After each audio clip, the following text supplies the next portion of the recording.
العالمين أما بعد بسم الله الرحمن الرحيم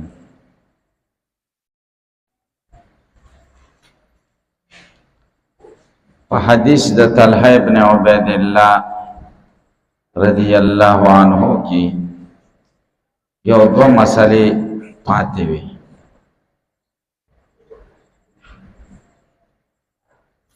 او دا دوه مسئلے متعلق دي د لا الا انت تطوع سره یو مسئله د وجوب وتر ده او یو مسئله د لزوم النفل بالشروع وتر واجب دی او که سنت دا اختلافی مسئله ده دا په ترمذی شریف کتاب الوتر کې تفصیلی راشي ودلته صرف د وجوب وتر او د سنتیت وتر اجمالی بیان کو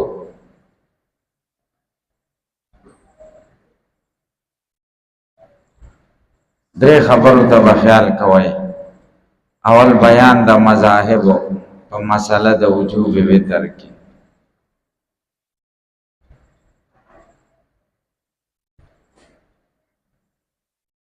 دویم ادله د احناف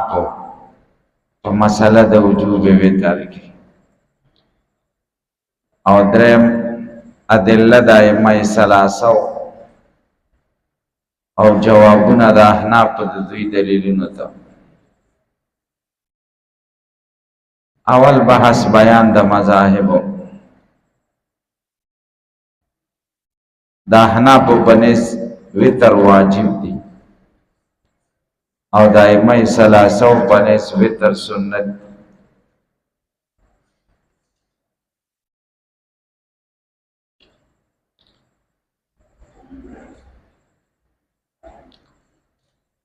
د احناف دلائل علامه شبیر احمد عثماني فتح الملهم کې وایي د وتر دوه حیثیت دي یو حیثیت د سنتیت دی بل حیثیت د وجوب دی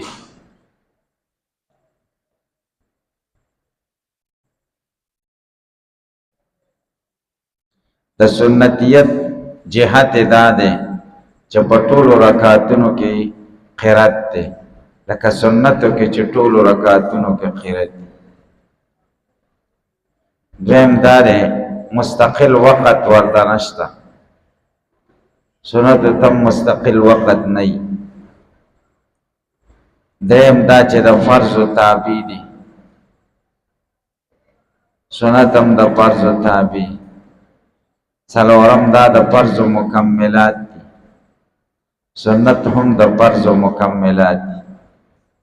پنځم دا اذان او اقامت ورته نشته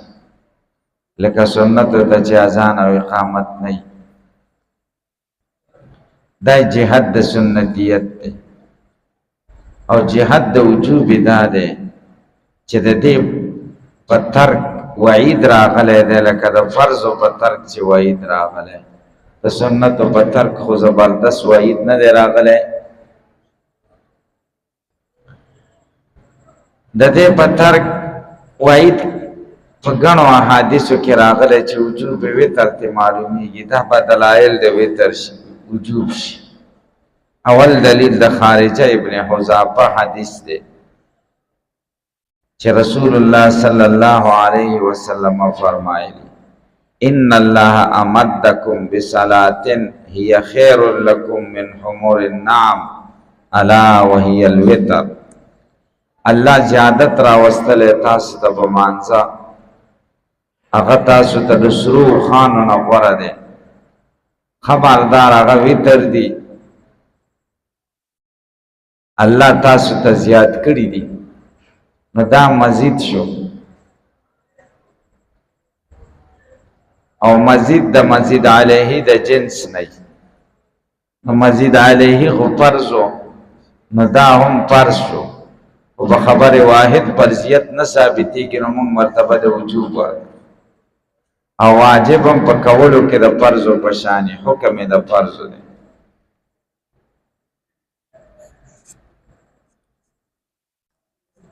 دویم د حضرت بریده رضی الله تعالی عنہ حدیث ده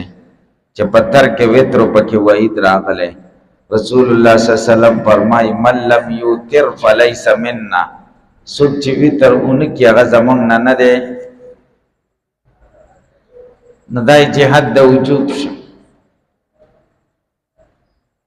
دریم حدیث ده الوتر حق فلم یوتر فلیس منا الوتر حق فلم یوتر فلیس منا الوتر حق فلم یوتر فلیس منا درې کرتا دا جمله ذکر شوی وتر واجب دی او ضروری دی حق دی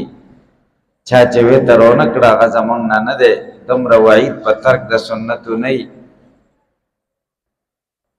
سلورم دلیل د حضرت علی رضی الله تعالی عنہ روایت ده ان الله وتر يحب الوتر فاوتروا يا اهل القران الله وتر دے وتر کوي او وتر خوخ دی وتر کوي اے د قران والا او اوتروا امر دے او امر د وجوب د پاره پنځم دلیل د زید ابن اسلم روایت ده چې وای رسول الله صلی الله علیه وسلم فرمایلی دي من نام عن وتری فلیصلی اذا اصبح چې څوک د وتر نو د شو وتر د پاتې شنو سحر دیو کی دا قضا دلیل د دې چې دا واجب دي دا زمونږ دلیل نشو دایمه ثلاثه دلائل دا غي دلیل دا حدیث دا طلحه ابن عبید الله ده چې سړي د رسول الله صلی الله علیه وسلم نه زمام ابن ثعلبه تاسو کو هل علی غیرها نور منځونه په ماشتا قال لا الا انت توا نور نشته مګر کې ته نفلی کېنو خیر دې نور نه دی واجب دا لا الا انت توا دا وی دلیل دی مطلب دا چې د پنځو منځونو نه علاوه نور فرایض او واجبات نشته البته نوافل شته معلومه شو چې وتر واجب نه دي زمونږ جوابات دا غیتا اول جواب د وتر وجوب د وتر د وجوب حکم د دې روایت نه بعد راغلی دی ان الله امدکم الفاظ پدې دال دي ان الله امدکم د الفاظ نه معلومیږي چې د دې حدیث نه رسته د وجوب وتر حکم راغلی دیم جواب مذکوره روایت د لا الا انت توا د وتر د وجوب او عدم وجوب نه ساکت دی نو وجوب د نور دلایل نه معلومی نور احادیث صراحتن لا الا انت توا نه صراحتن نه بلکې التزامن ثابتي چې وتر نه دی واجب بلکې د وجوب وتر نه ساکت دی نور صراحتن دا احادیث چې ذکر شو دا په وجوب وتر دال دي کړه دیمه مسئله اختلافی لزوم النفل بالشروع نفل په شروع لازمی کی کړه درې قسمه عبادت دي یو هغه عبادت دي چې کوم مالی عبادت دي باغ اتفاق د چاغه په شروع نه لازمی سره صدقه اراده او کې خو نظر نه کړي چې زه به 1000 روپۍ صدقه کوم دا غي نسل روپۍ صدقه کی شروع کیو کدا نور نه کیم خیر ده شروع وکړه نو پکا د چټولیو کی خدل تر نفل په شروع نه لازمی دیم قسم بدنی او مالی مرکب عبادت ده لکه حج او عمره دا بدنی او مالی مرکب عبادت دا چې سړی شروع کی او احرام وتړي نو د دې پورا کول بیا واجب دي واجبي کی په شروع په دې اتفاق ده د ټولو عالمانو چې دا نفل که حج نفلی حج که نفلی عمره دا په شروع لازمي دریم بدنی عبادت ته لکه مونځ او روژه شوه، دا سړی شروع کی او بیا یې خراب کی نو دا په ده واجب شو که نه؟ دا اختلافي مسله ده. امام ابو حنیفه او امام مالک وی نفل شروع سره لازم شو، او امام شافعی او امام احمد وی نفل شروع سره لازم ندی.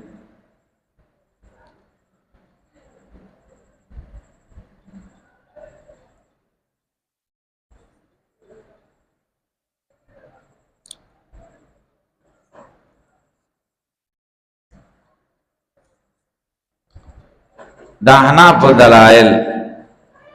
چې نفل شروع سره لازمی، اصل کې د دې مسئلې تعلق دلائل ان تطوع سره دی. آیا نور منځونه په ماشتا؟ نبی علیہ السلام ورته لا نشتا الا ان تطوع، الا ان تطوع. امام شافعی او د امام احمد پنځ استثناء منقطع ده او الا په معنا د لکن سره ده. لا نور در باندې نه دی واجب، لکن التطوع خیر لک، لیکن نفل تا تخدی چې وی کې پیدا ده پکې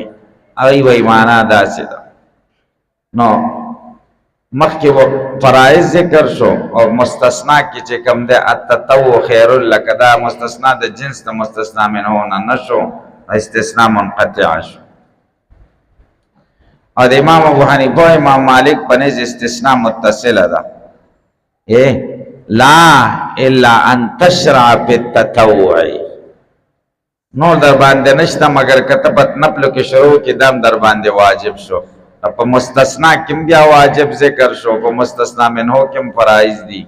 د مستثنا د جنس د مستثنا منه نشو، د استثناء متصله شو.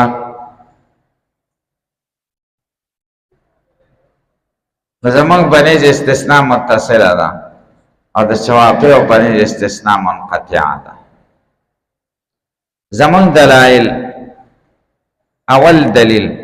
خدای قرآن کی و یا ایها الذین آمنوا لا تبطلوا اعمالکم، عملونه مو باطلوئ می خرابوئ.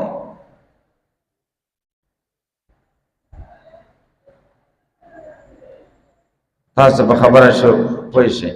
د شروع نه بعد د ابطال نه منع راغلی ده نو اتمام واجب شو، ځکه نهی چې د کوم شي نه وشي نو د هغې ضد واجبي که نه،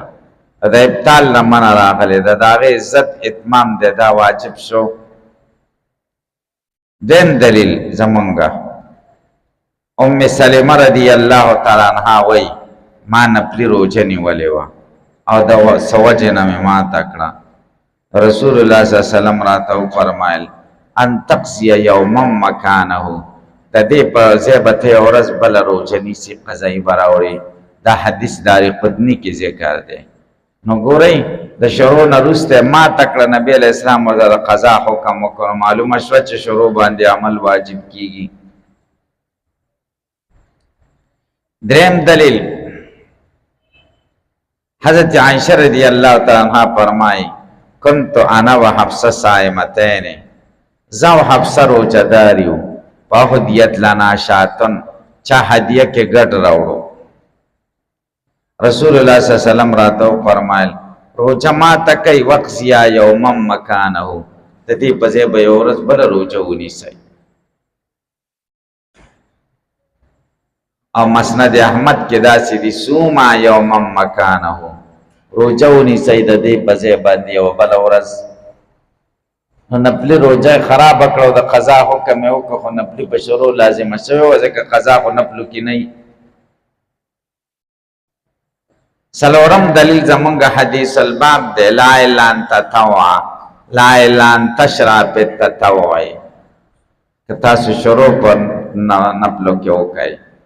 دا ځکه چې استثناء متصله اصل ده د منقطعانه او رجوع اصل ته پکار ده نه فرعي ته.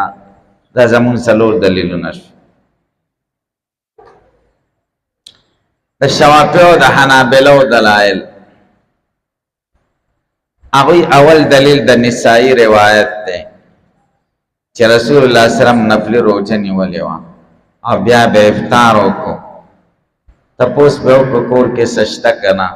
چې سبا ونو نو ماته به یې کړه، چې سبا نه ونو پوره به یې کړه. معلومه شوه چې نفلي روزه په شروع نه لازمیږي، که نیولې ماتوله قضا ذکر پکې نشته. دیم دلیل دا وی د بخاری شریف روایت دی چې نبی کریم صلی الله علیه وسلم حضرت جویری رضی الله عنها ته د جمعې نه بعد، جمعې د مانځه نه بعد د افطار حکم وکړو، حال دا چې هغې نفلي روزه نیولې وه او دې کې د قضا ذکر نشته. دریم دلیل ابن حجر او علامه شبیر احمد عثماني فتح ملهم کې دا روایت نقل کړی چې د روزهدار په خپل نفس اختیار دی. روزهدار د امیر د خپل ځان د اختیارمن خوښه ده چې روزه نیسي او که نه نیسي. پوه شوې؟ څلورم لا الا ان تطوع د دې دلیل دی وایي دا استثناء منقطع ده، لکن التطوع خیر لک. زمونږ جوابونه د دې دلایلو ته اول دی دلیل د نسائی شریف روایت ذکر کړ چې د نسائی شریف په روایت کې دا دی چې رسول الله صلی الله علیه وسلم به روزه ونیوله او بیا به ماته کړه. جواب دا چې دې حدیث کې خو د قضا نه پې نشته چې نبی علیه السلام به روزه ماته کړه او قضا به نه ده نیولې.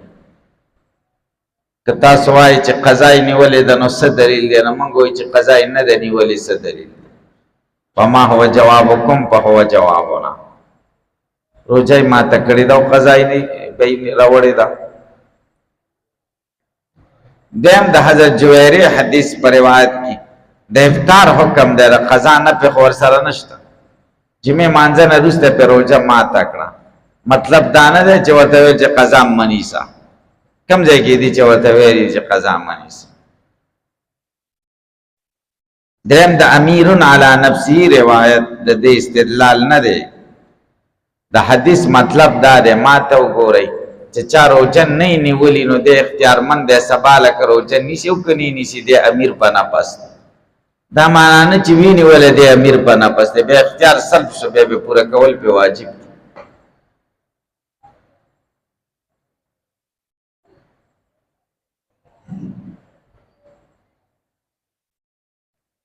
حافظ ابن حجر رحمه الله سره د دې نه چې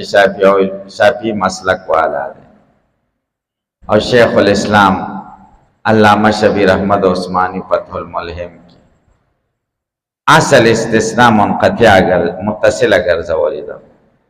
نو څلورم دلیل د دې دا و چې استثناء منقطع ده، هغوی وایي اصل استثناء متصله ده او منقطع ګرځول خلاف اصل دي. نو رجوع اصل ته پکار ده نه خلاف اصل ته. دا زمونږ مرجحات هم دي او د دې د دلایلو جوابونه هم.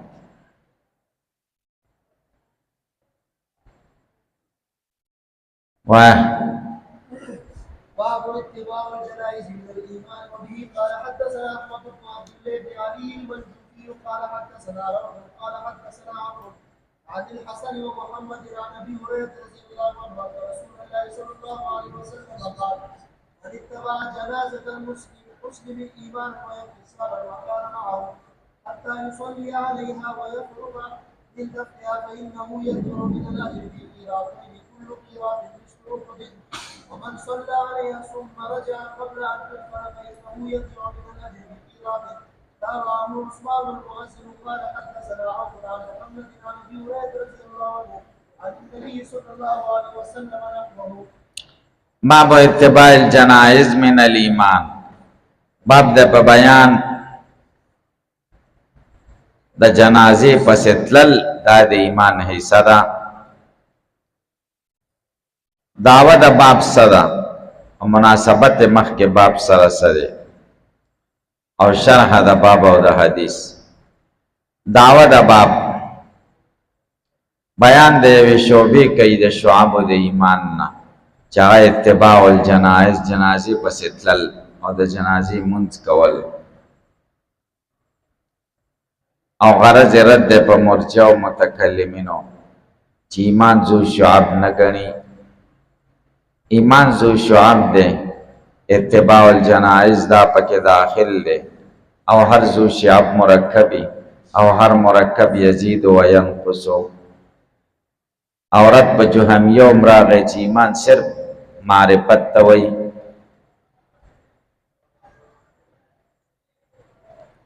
تاسو په خبره پوه شئ. ورشه د طالبان څنګه اوس را روان دي لکه ورشه عمره ورشه دا خو د درجو طالبان اوس را روان دي کنه ونی می باندې وزري ختميږي او خبره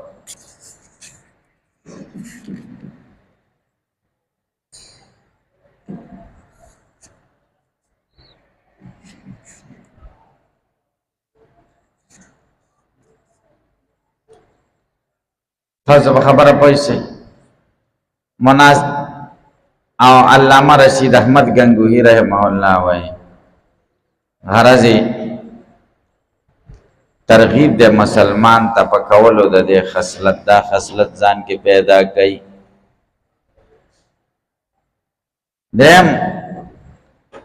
حضرت مولانا زکریا رحمه الله وای دعوه د باب د پد توهم د انحصار د پدې پینځو کې چې پینځه نه دي نورم شتا.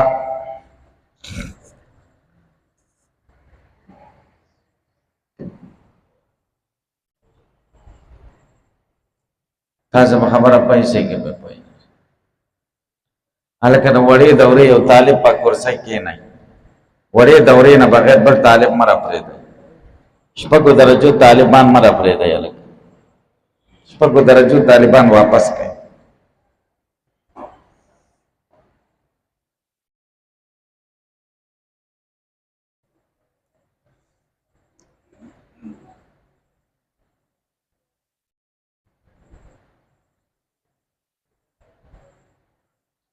مناسبت د دې باب مخکې باب سره څه دی؟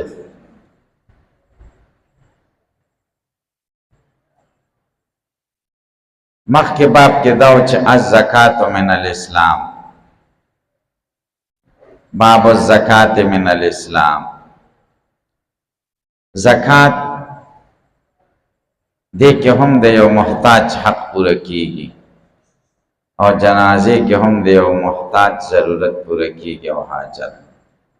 خو فرق دا دی چې زکات کې د مرګ نه وړاندې د ژوندي حاجت پوره کیږي او دې کې د مرګ نه وروسته د مړي حاجت پوره کیږي. یا دا دی چې هغه مادي حاجت پوره شي، زکات سره مادي حاجت پوره کیږي او جنازې سره روحاني حاجت پوره کیږي.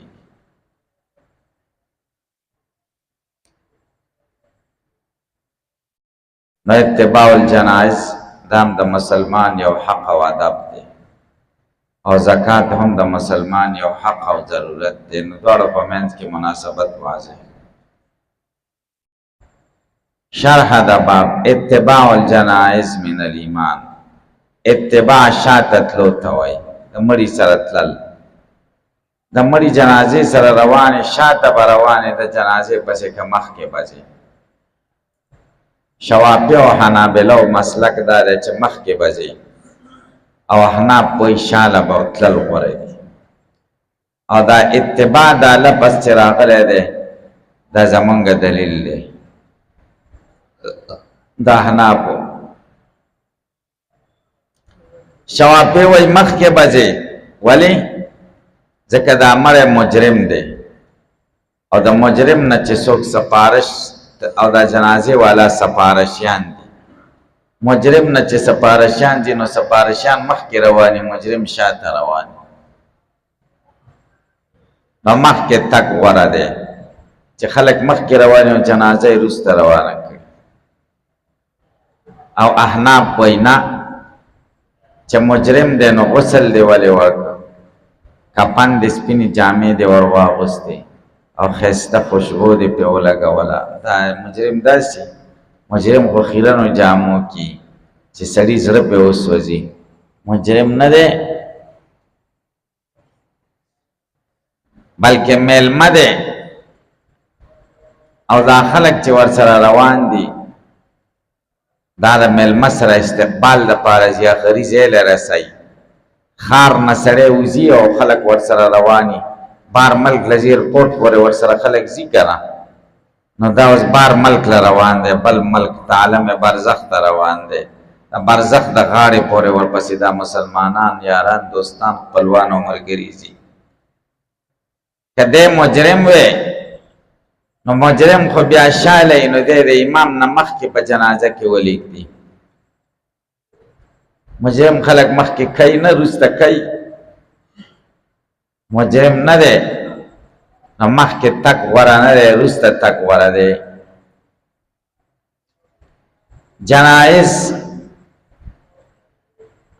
جناز جیم نون زاده ماده په سطر دلالت کوي. جنازه په معنا د مجنوس مستور پټ شي ته جنازه وایي، او جنازه مړی ته وایي، د مړی کټ ته وایي.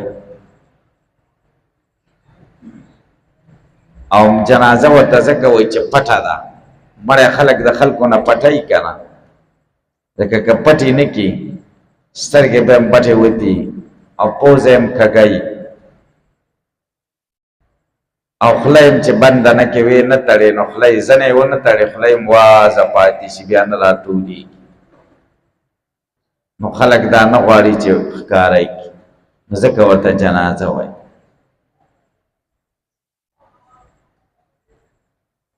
حدثنا احمد بن عبد الله ابن علي المنجوبي قال حدثنا روح قال حدثنا عوف عن الحسن ومحمد. عوف دا حدیث د دوه استادانو نقل کړي، د حسن بصری او د محمد ابن سیرین نه عن ابي هريره، او د حسن بصری لقا د ابو هريره سره نه ده ثابته، او د ابن سیرین لقا د ابو هريره سره ثابته ده. مدار د سند محمد ته ګورئ، محمد ابن سیرین رسته بیا متابع هم محمد یادی متابعت. ان رسول الله صلی اللہ علیہ وسلم قال، نبی کریم صلی اللہ علیہ وسلم فرمائی من اتبع جنازت مسلمین، دا اتبع دا لپس امونگ دا احناف دلیل دے چه سوک شاعت لارشی جنازه دا مسلمان پسی ایمانن دا ایمان دا وجنا و احتسابن و دا ثواب گٹلو دا وجنا وکان ماهو او د سړی حتی یصلی علیها تر دې چې په جنازې مونځ وکړی شي، یا حتی یصلی علیها دې په مونځ وکړي، ویفرغ من دفنها او د دفن نه فارغ شي، فانه یرجع دی واپس کېږي من الاجر د اجر نه بقیراتین په دوه قیرات اجر وړي. هلکه دوه خبرې دي، یو یصلی دی او یو یصلی دی. که یصلی د مجهول صیغه شي نو دی په دفن کې شریک شي، ما ته وګورئ، او تر هغې پورې چې په مړي مونځ وکړی شي، نو که ده وکړو او کوي نه که خیر دی، خو چې دفن کې شریک شي نو دوه قیراته شي. بیا به مطلب دا شي هلکه چې وی که خو ښه ده، که وی نه کم په مړي خو مونځ وشو او بیا دی ولاړ و بار مونځ یې ونه کړ، او لکه خانانو غوندې خانان منځونه نه کوي د جنازې، بار ولاړې او بیا دفن کې شریک شه، نو بیا څه چل دی دوه قیراته شو. د یصلی نه به دا معلومه شي، لیکن راجح دا دی چې یصلی دی، یصلی دوه اجره د چا دي چې مونځ هم وکړي او دفن کې هم شریک شي. او دلیل یې وروسته بل دغه دی ومن صلی علیها ثم رجع قبل ان تدفن، هلته صلی ماضي دی معلوم دی که چا چې مونځ وکړو بیا را واپس شه دفن کې شریک نشه، نو یو اجر دی یو قیرات، دلته هم یصلی شه. نو وکان ماهو او دی د دې مړي سره حتی یصلی علیها تر دې چې د مونځ هم وکړه په دې، ویفرغ من دفنها د دفن نه هم فارغه شو، فإنه يرجع من الاجر بقیراتین، دی به واپس کیږي د اجر سره په دوه قیراتونو، دوه قیرات اجر شي. هلکه قیرات څه ته وایي؟ قیرات د درهم 12مې حصې ته وایي. درهم شپږ دانې قده، او دانق 2 قیرات دی نو درهم 12 قیرات بینش دا روپۍ چې کوم دی پخوا به انې وي دا روپۍ 2 اتانیزه ده او یو اتانیز 4 انې دی نو روپۍ 4 انیزه شو څو شو 4 انیزه دی لیدلی محمد عمر اتانیزونه دی لیدلی نو روپۍ 2 اتانیزه ده او یو اتانیز 2 انیزه دی نو روپۍ 4 انیزه شو یا قدمه زب لیدلی دیو اتانیزونه دی نو لیدلی نو دنیا کې قیرات د روپۍ 12 حصہ ده معمولی شی دی او د آخرت قیرات کل قیرات مثل احد هر قیرات د احد عمره ده هر قیرات د احد غر عمره ده 3 میله اوږد ده او 1.5 میل 3 میله پلنواله ده او 1.5 میله اوږدواله ده احد غر دا مقدار ده دومره ده الله تعالی کثرت خی چې دومره ثواب بدته و د په عمل نامه کې چول کیږي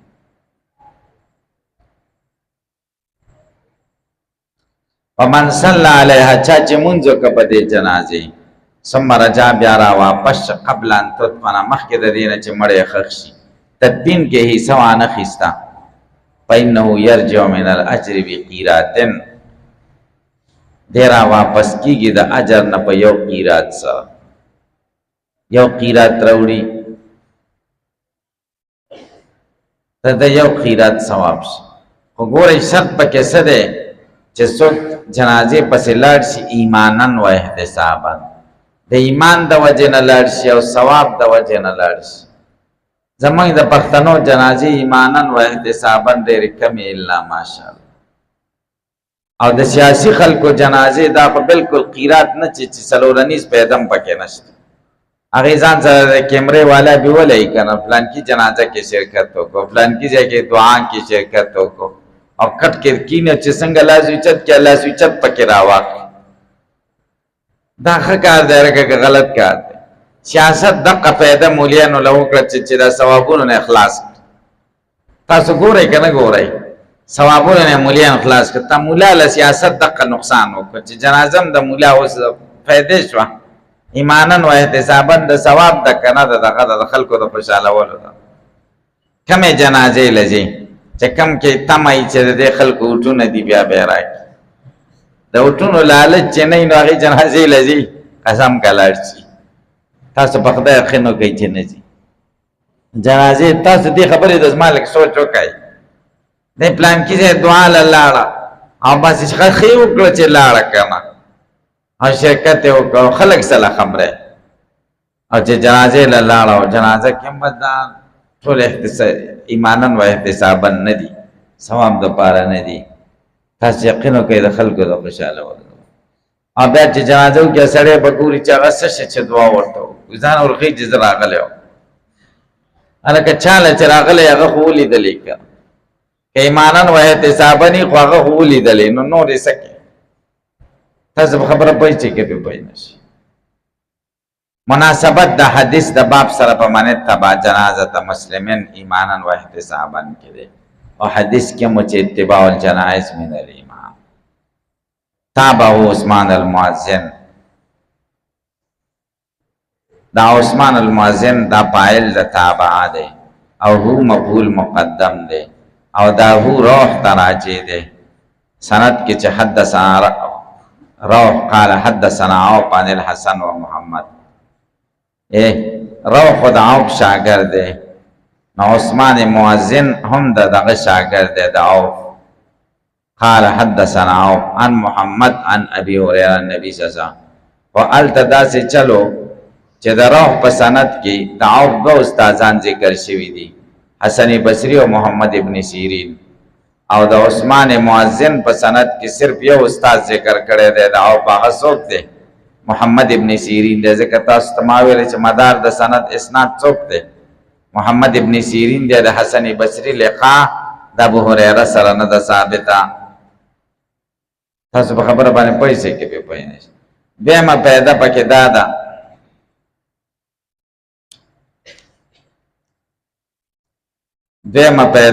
دا ده چې دا دغه د روح سند قوي شه، مضبوط شه. ځکه عثمان مؤذن متابع شه د روح، او روح متابع شه، او متابع باندې چې کوم دی سند مضبوطیږي. آی نبی صلی الله علیه وسلم نحوه دا محدثین نحوه او مثله وای. دې کې فرق دا دی، مثله باغ ځای کې وای چې د دویم راوی لفظ او معنا دواړه د مخکې راوی سره موافق دي. نحوه باغ ځای کې وای چې معنا مطابق ای که لفظ مطابق یو کنه حضرت نحوه ویل چې معنا یې د هغې په شان ده. درود شریف اللهم صل علی محمد کما صلیت علی ابراهیم